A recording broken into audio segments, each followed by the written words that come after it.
Good evening, and thank you for allowing me the opportunity to share our story with you today.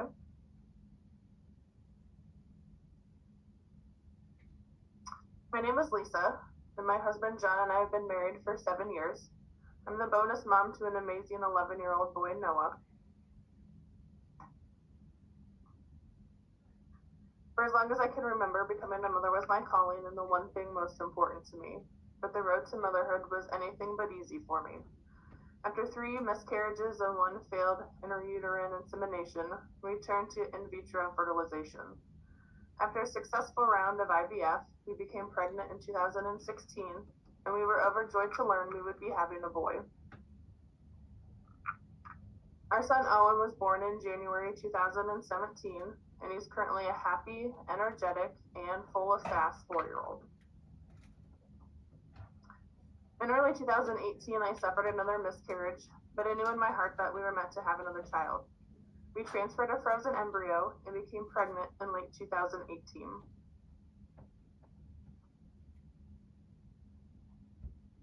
Theo Benjamin Wolf was born June 3rd, in 2019. He was beyond beautiful and a bit of a chunk, born at 9 pounds, 2 ounces, and almost 22 inches long. He had the most kissable cheeks and dark brown eyes. He loved being held and hated when you left him alone in a room. He was a mama's boy from the beginning and loved to snuggle. Bath time was his favorite, as he was just learning how to splash. His big cheeky smile could light up a room, and he was always sticking his tongue out. His older brothers adored him, fighting over who could hold him and play with him. Our family was complete, and I couldn't wait to watch our boys grow up together. I knew they would be the best of friends, and most likely cause a lot of trouble together. On August 29th, 2019, all of our hopes and plans for the future changed in an instant. Theo was 12 weeks old, and it was his first week of in-home daycare. That morning, Theo was happy and full of his big cheeky smiles. It was Theo's uncle's birthday, so I sent him a video of Theo. It's the last video I have of Theo. I kissed Theo and Owen goodbye that morning and headed off to work. Daddy took them to daycare. Little did I know it would be the last time I would kiss my son and see that big, beautiful, cheeky smile.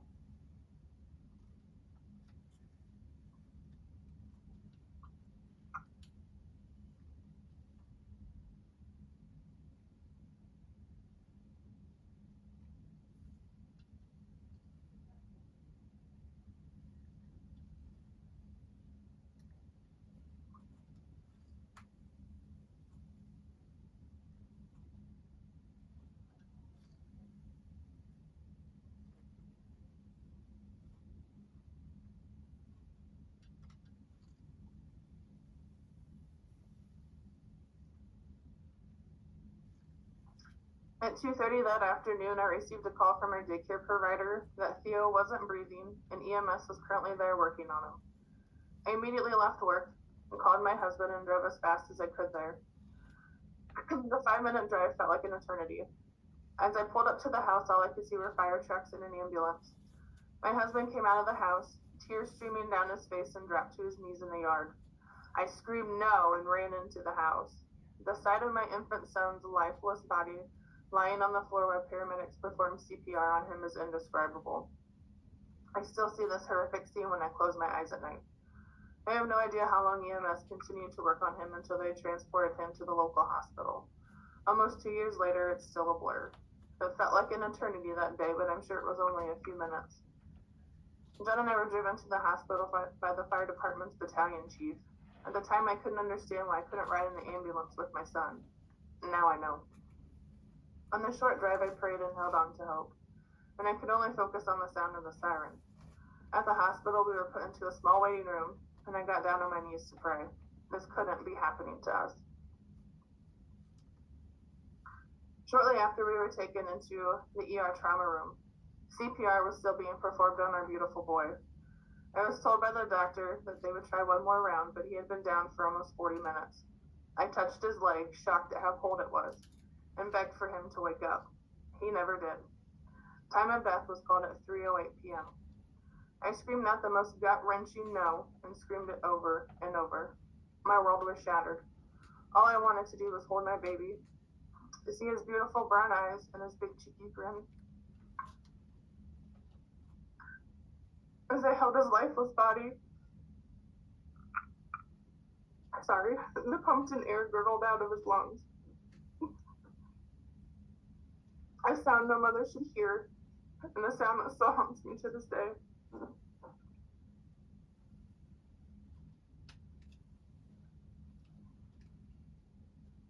I sat in the trauma room holding Theo for hours. I kissed him over and over, told him how sorry I was and how much I loved him.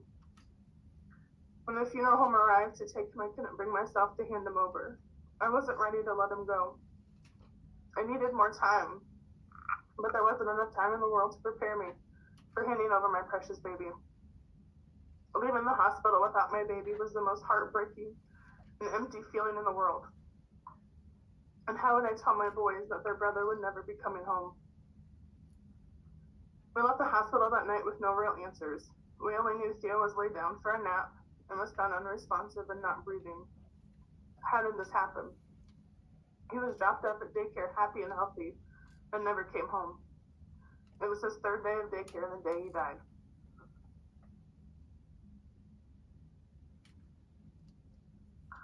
The following days were filled with funeral arrangements, meetings with police detectives, and meetings with the DHS caseworker and DHS child care specialist. I remember feeling numb and in such a fog. I reached a point I could no longer cry, and I felt guilty I couldn't cry. My son was dead, why couldn't I cry?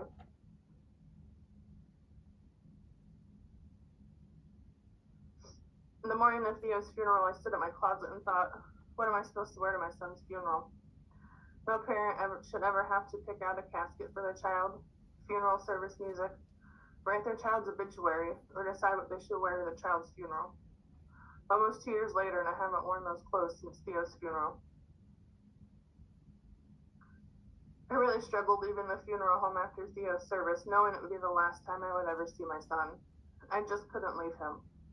I was his mother. I was supposed to protect him. I stared at him for what seemed like hours, memorizing every feature of his. My world had gone dark. The days just weren't as bright anymore without his beautiful smile.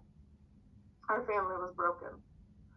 About a week later, we received a call from the medical examiner who advised Theo's cause of death is ruled as asphyxiation due to external airway occlusion. After numerous meetings with investigators and DHS, we were informed that Theo's death was caused by unsafe sleep practices. As a mother, I struggled knowing my son suffocated, and he died alone. Did he cry for me or feel any pain? There are moments where the guilt still weighs heavy on me. On October 31st, 2019, the daycare provider was arrested and charged with child endangerment causing death, a Class B felony in Iowa. Because Theo's criminal case is still open and pending, we're unable to share specific details regarding the unsafe sleep circumstances surrounding his death. But we firmly believe Theo's death would have been 100% preventable if safe sleep practices were followed. Sadly, Theo's case is not uncommon. According to the American Academy of Pediatrics, approximately 3,500 infants die annually in the United States from sleep-related deaths. Aiden Michael Lamps from Peru, Illinois, was a 5-month-old when he died at a caregiver's house on January 18, 2013. Prior to Aiden's death, his mother, Ashley, had conversations about safe sleep with Aiden's caregiver. Ashley sent a sleep sack to daycare with him each day and wanted him to wear it for his naps. Through the death investigation notes, Ashley learned that Aiden was not placed on his back to sleep, and there was a fleece blanket in the bed with him. Emily Morgan Brody from Scottsburg, Indiana, was 6 months old when she took her last breath at her in-home daycare on May 30th, 2019. Emily was placed down for a nap on her stomach on an adult mattress that had pillows and blankets on it. Emily wasn't checked on while sleeping and was found unresponsive when her mother, Sarah, arrived at the house to pick her up. Prior to Emily starting daycare, Sarah purchased a pack and play for the daycare specifically for Emily. Another child was safely sleeping in Emily's pack and play the day Emily died. I've connected with a dozen more parents who have lost their infants due to unsafe sleep, with the majority of deaths occurring at daycares. While infant unsafe sleep practices is still an alarming problem in the United States, infant deaths related to unsafe sleep in daycare seems to also be an increasing problem. The heartache of losing your child at the hands of someone you trust is unfathomable. In March of 2021, the Theo Wolf Foundation was established. The foundation is a nonprofit organization with a mission to promote and educate the public on infant safe sleep. Through fundraising, the Theo Wolf Foundation will provide safe sleep kits to be given to parents of infants. The kits will include a Halo Sleep Sack wearable blanket embroidered with the Theo Wolf Foundation logo, a pacifier, a safe sleep baby book, and a safe sleep informational brochures. Our foundation will also focus on educating parents and child care providers on the importance of safe sleep at daycare. In 2000, a study was conducted on SUID cases and found that about 20% of the deaths occurred in a daycare setting. More recent numbers are difficult to find, and the AAP does not provide any data on SUID risks when sending an infant to daycare. It appears education regarding safe sleep in daycares is severely lacking. Our plan is to educate parents and daycare providers on the importance of following safe sleep for every sleep. Our foundation hope is to team up with healthcare professionals who can help educate parents at prenatal appointments, postnatal appointments, and all child wellness visits the importance of infant safe sleep even in daycares. We are currently busy planning our first charity walk and family fundraiser that will take place this Saturday, June 5th. Our charity walk and family fundraiser will include numerous family fun activities as well as vendors educating the public on infant safe sleep. By educating parents, grandparents, daycare providers, and the public on infant safe sleep, our foundation hopes to keep as many infants as safe as possible while sleeping and save another family from the heartbreak of losing a child. Our foundation is a way to honor Theo and keep his memory alive. It is something that we can focus positive energy on. But our foundation is a reminder to others that the consequences of infant unsafe sleep are deadly. We will never see Theo's big, beautiful brown eyes again, or that big, cheeky smile. We will never see Theo crawl or walk.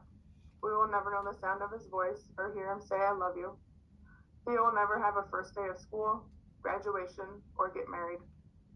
Theo will never be able to grow up with his brothers, and Theo will never meet his baby sister. Theo will forever be 12 weeks old. We encourage you to share Theo's story, but to also think of how you can personally help educate your patients on infant safe sleep in the hopes that it will help keep infants safe. One infant lost to unsafe sleep is one too many. Thank you.